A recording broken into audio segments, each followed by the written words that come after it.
नमस्कार, मैं हूं स्वेच्छा श्रीवास्तव और आज हमारे साथ मौजूद हैं Maulana Azad National Institute of Technology के director Karunesh Kumar Shukla ji. Thank you sir हमसे जुड़ने के लिए। सर, मेरा सवाल आपसे है कि बहुत समय बाद मैनिट को जो है डायरेक्टर की कुर्सी जो खाली थी वो पूरी हुई है, तो जो इतने समय से जो खालीपन था या जो वॉइड था, तो जो भी लैकनेस हुई है उसको पूरा करने के लिए किस तरह के कदम उठाए? देखिए, बहुत समय से तो नहीं खाली था। डायरेक्टर थे, केवल 4 महीने से डायरेक्टर इंचार्ज थे और जो पुराने डायरेक्टर थे उनको सेवा विस्तार दिया गया था। बस उस समय जो नहीं हो सकता था फैकल्टी रिक्रूटमेंट या किसी तरह की रिक्रूटमेंट, जब किसी डायरेक्टर का कार्यकाल समाप्त होता है तो नहीं हो सकता है। अभी मैं 1 जून को नियमित डायरेक्टर के रूप में यहाँ पे ज्वाइन किया हूँ। तो सबसे पहले कार्य जो शुरू किया कि जो नियुक्तियां रुकी पड़ी थी उनको शुरू कर दिया और फैकल्टी का रिक्रूटमेंट चल रहा है और 10 दिसंबर के आसपास पूरा हो जाएगा पहला राउंड, जो कि नहीं हो पा रहा था पिछले कुछ महीने से। दूसरा, नॉन फैकल्टी रिक्रूटमेंट भी रिटन टेस्ट होता है वो हो गया है और स्किल टेस्ट होता है वो कुछ का हो गया, कुछ का हो जाएगा, वो भी पूरा हो जाएगा। तो जो 2 मुख्य रूप से कार्य नहीं हो पा रहे थे वो हो गए हैं और अब नियमित रूप से जो भी पद खाली रहेंगे शैक्षणिक या अशैक्षणिक वर्ग में, उनको नियमित अंतराल पर भरने की प्रक्रिया शुरू की जाएगी। ये कार्य चल रहा है और अभी आने वाले वर्षों में इसको पूरा, जो हमारी सैंक्शन स्ट्रेंथ है उसको पूरा करने का प्रयास करेंगे। गवर्नमेंट की न्यू एजुकेशन पॉलिसी 2020 आई है, तो उसकी इम्प्लीमेंटेशन के लिए इंस्टीट्यूट्स किस तरह अग्रसर होगी?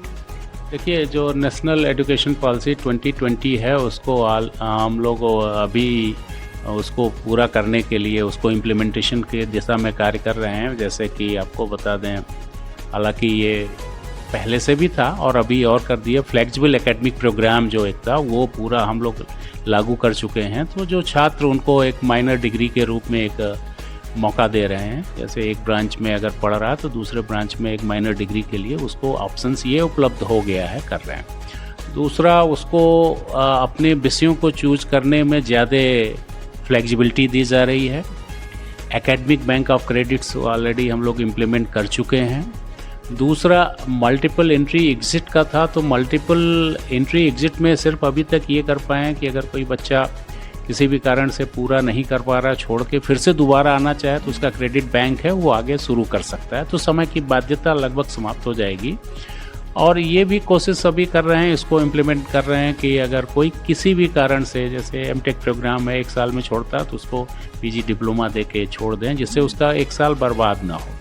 ऐसे ही अंडर ग्रेजुएट में कुछ नए प्रोग्राम्स भी, इंटीग्रेटेड प्रोग्राम भी शुरू करने जा रहे हैं, जो कि 4 साल में कर ले तो यूजी हो जाएगा, 5 साल में कर ले तो पीजी हो जाएगा। और जो भाषा की बाध्यता थी उसमें भी कोशिश हो रही है कि जो सीखने की क्षमता जो भाषा से नहीं बाधित होनी चाहिए, तो अगर कोई बच्चा अपने हिंदी माध्यम में पढ़ना चाहता है तो उसको हम वो प्लेटफॉर्म देंगे। तो जैसे विद्यार्थियों के लिए आपने भी बताया कई तरह के इफेक्टिव चेंजेस आ रहे हैं, तो विद्यार्थी इस समय जो 2 कश्मकश में बना रहता है कि उनकी जो शिक्षा है वो एम्प्लॉयमेंट जनरेशन पे काम करें या फिर इंटेलेक्चुअलिटी जनरेशन में, मतलब उन्हें आगे रोजगार के लिए वो पढ़ें या फिर वो खुद की बुद्धिमत्ता को स्ट्रॉन्ग करने के लिए पढ़ें? देखिए, रोजगार पाने के लिए बुद्धिमान तो होना पड़ेगा, तो एक दूसरे से लिंक्ड हैं। तो पहले तो मैं मैसेज ये देना चाहूँगा आपके चैनल माध्यम से कि अपना इंटेलेक्ट लेवल बढ़ाएं, और अगर अपना इनक्विजिटिवनेस, इनोवेटिवनेस ये सब बढ़ाएंगे तो रोज़गार तो मिलेगा। लेकिन हम लोग कोशिश ये कर रहे हैं, अभी बच्चों को, जो हमारे अंडर ग्रेजुएट या पोस्ट ग्रेजुएट बच्चे हैं, उनको ये, उनके अंदर ये, उनको एक जागृत कर रहे हैं कि वो कुछ इंक्यूबेशन या स्टार्टअप की तरफ जाएं। मतलब रोज़गार, कुछ बच्चे हमारे रोज़गार देने, सृजन करने वाले भी बने। वो तभी हो सकता है जब उनको सारी चीज़ें पता होंगी, उनका इंटेलेक्ट लेवल अच्छा होगा। तो बेसिक शिक्षा का जोर तो है कि उनको, उनका इंटेलेक्चुअल जो एक्यूमेन है उसको बढ़ाना, और वो रोज़गार तो एक बाई प्रोडक्ट हो ही जाएगा। इस दिशा में भी हम लोग काम कर रहे हैं। उनको, कुछ बच्चों को फंड भी कर रहे हैं, एक माइनर फंड 50,000 रुपये का दे रहे हैं, जिससे कि वो अपना इंक्यूबेशन, हमारा रोल्टा इंक्यूबेशन सेंटर है उसमें शुरू कर सकें। तो ये सारी चीज़ें हम लोग प्रयास कर रहे हैं।